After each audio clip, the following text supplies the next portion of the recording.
The Google Chrome logo is 666. And the Google Chrome logo is 666. So people always say, well, you got to trust Google. How many of you had people say this? Well, Google says. So the Google Chrome logo is 666.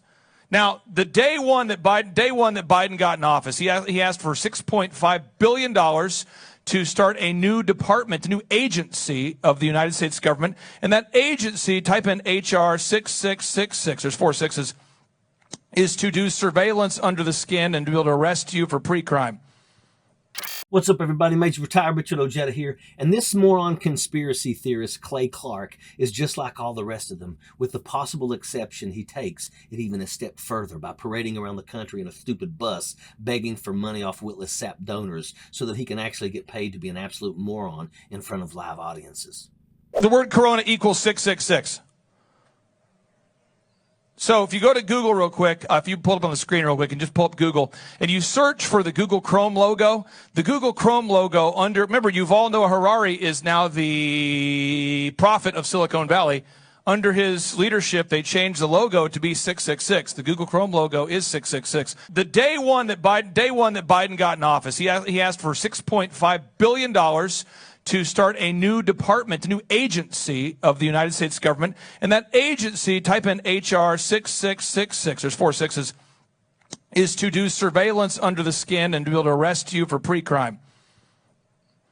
And the guy he tapped to be the head of that agency was Jeffrey Epstein's partner.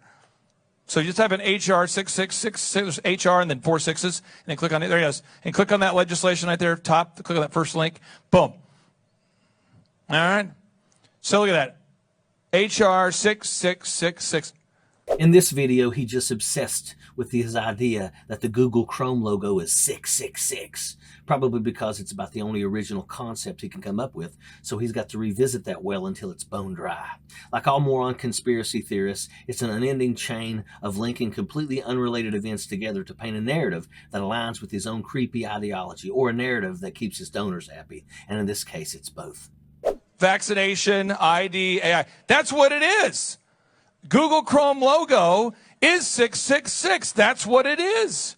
If you look, next time you use Google, just know you're using Satan's filter. Seriously.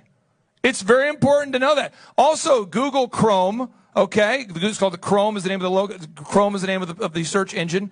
It's powered by an operating system called Adreno. Adreno Chrome. You're using Satan's tool every time you use Google. Do we really have to go down the road of debunking these loon theories? Even giving them enough credence to call them theories is an abuse of intelligence. Start with the underlying premise. Does this jackaloon even have a glimmer of an idea of the origin or historical context around the book of Revelations?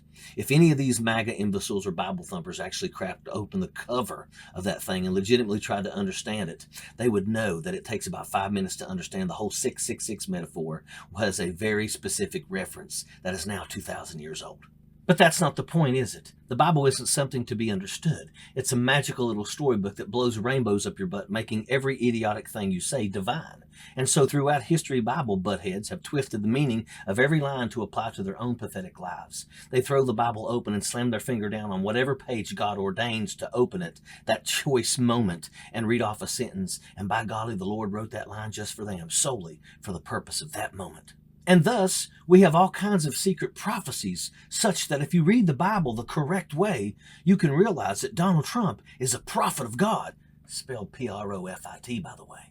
The coup attempt was part of God's plan, and the My Pillow guy is going to rebaptize him any day now back into the presidency. And that's how these people operate. They want their own baseless opinions to be on par with actual researched facts, and they want to get paid for those opinions on top of that. It doesn't get any stupider than this. Psychotic religious fundamentalists now have a foothold on Republican politics, emerging of the two most ridiculous concepts in the American consciousness, a worldview where facts and science are thrown out the window, and the populace is so poorly educated that they have a hard time digesting Sesame Street. And that's exactly the way Republican office holders want them. A population of mentally deficient sheep is ripe for domination and exploitation. And without any morals, shame, or integrity, these Republicans are just the people to take advantage of these saps because they don't care who they step on their way to the top.